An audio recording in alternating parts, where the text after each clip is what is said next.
นี่คือบันไดขึ้นลองดูว่าเราจะถึงไหนกำลังจะเดินขึ้น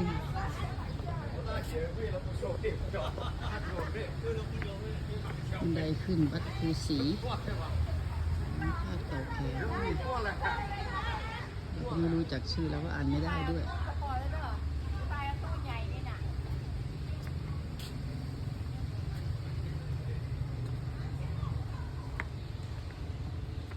ทดสอบความหนุ่มความสาว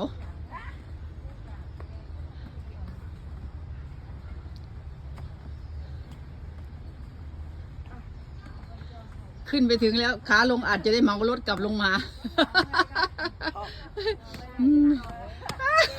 อ้าวยังไม่ถึงไหนเลยนั่งแล้วเหรอ